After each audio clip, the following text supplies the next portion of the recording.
Dawn. All right, so we are getting started here with our session on the public general strike information. Oh, there it is.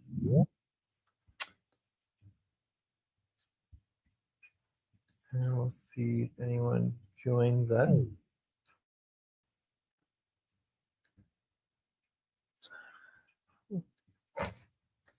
Last week was a little bit cray with getting banned from 5051 for just having a public session. So it's possible this week might get a little bit less engagement and involvement with all of that particular chaos.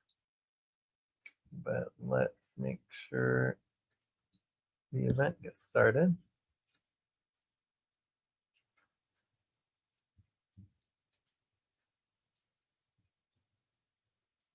Oh no, it says starting. Okay, cool.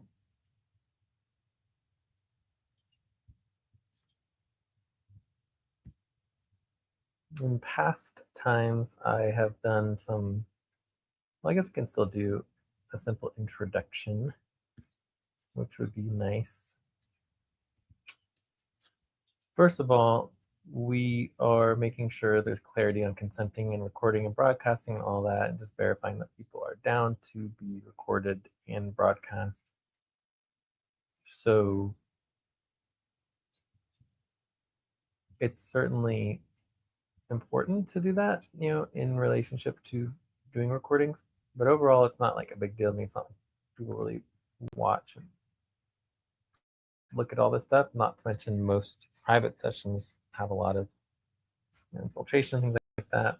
But overall, what we're looking at is, helping people understand the importance of doing a live broadcast like public session, and understanding that we can be collaborating and working together in a public setting, and simultaneously be outreaching and collaborating with the public and getting more people knowing about and involved. In many ways, it's kind of like a protest in of itself. Like today, you don't have to share your screen. You have to share your face. You don't even have to share your voice. You can actually change your voice too. So people can be very anonymous on a public session like this. So that is all good. From there, it would be nice to cover kind of like the basics of decentralized organizing. So we'll probably talk a little bit about that, even if nobody else shows up, but we'll give some time for people to show up just in case.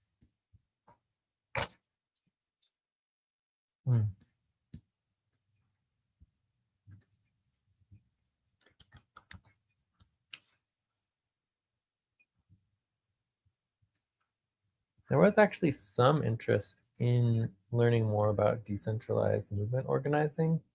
So it could be good to focus on that today and just kind of do an overview of what it means for decentralized organizing. And we can start with just understanding public collaboration and public movement organizing as a model. So let me make sure my screen is sharing here, and then we can make sure we can see what's going on. This would be, so I'm looking for our introduction to public movement organizing. Here it goes. So let's let that come up real quick.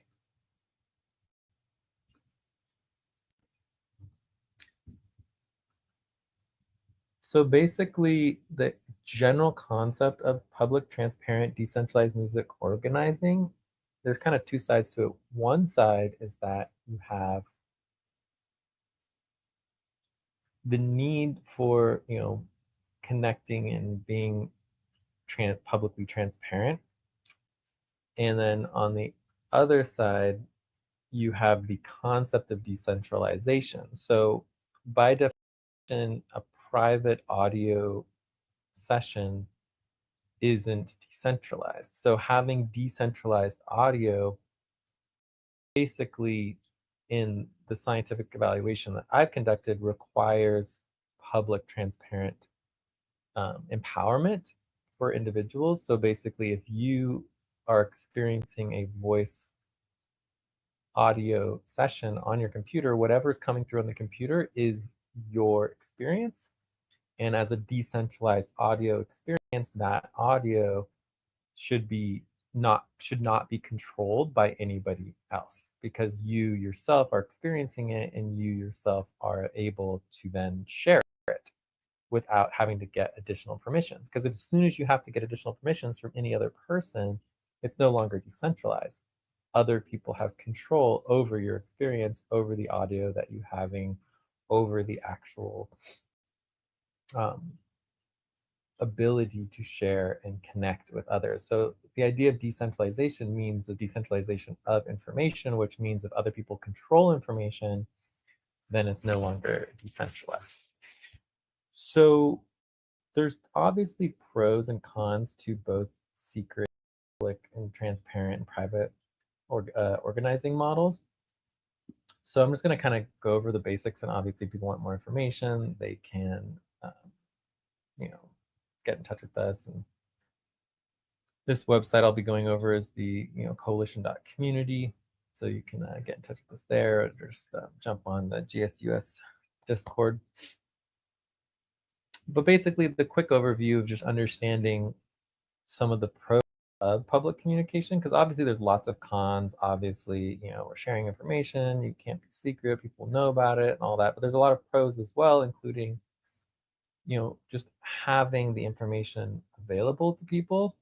So there's just much more ability to have more people connected and working together when information is decentralized and transparent and public. From there, you can always make public communication private again. So it's a simple decision, you can do that. Just the same as the private communication become public with a decision. So overall, we feel like people choose their words more carefully in a public setting, which can help move things a little quicker, being a little bit more focused and active and engaging. People tend to be more lawful and wholehearted, and tend to step away from corruption. In our definition, corruption is not something you do on purpose. Corruption is just a natural tendency of human beings. So by definition, people just want to help their families and help their communities and people around them that they know. So it's just like when you want to help the people you know, that is literally the definition of corruption. It's just helping people that you know as opposed to helping the rest of everyone else that you don't know. So I think one of the coolest things about public transparent organizing is that sessions themselves can become protests, right? Like being live streaming and being transparent, being public, it almost literally becomes a protest in of itself, which is actually pretty cool. So that is also good. Jay's probably held it. Oh, what's going on here? It started for a minute. Let's go. Shoot. Oh, no. There must be a problem with the link.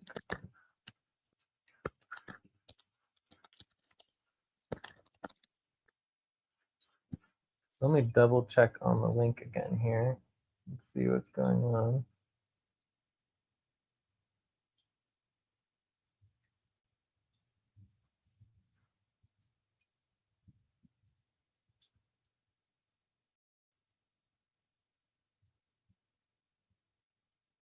Really slow, that's for sure.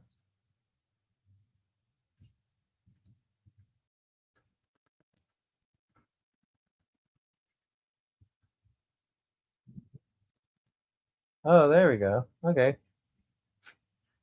It was definitely on my side. So the link was working. Can you hear me at all, or?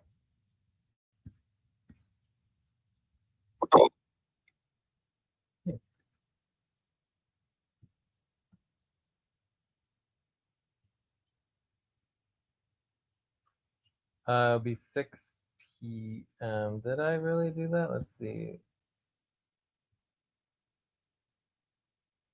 Oh, I said 3 p.m. Pacific Standard Time, 8 p.m. Eastern Standard Time. Yes, well, we make mistakes. It happens, but at least one of them was right. Gosh. Um, well, anyways, we have the same time every week. It looks like Fight the Dystopia understood as well. So, yes, same time every week.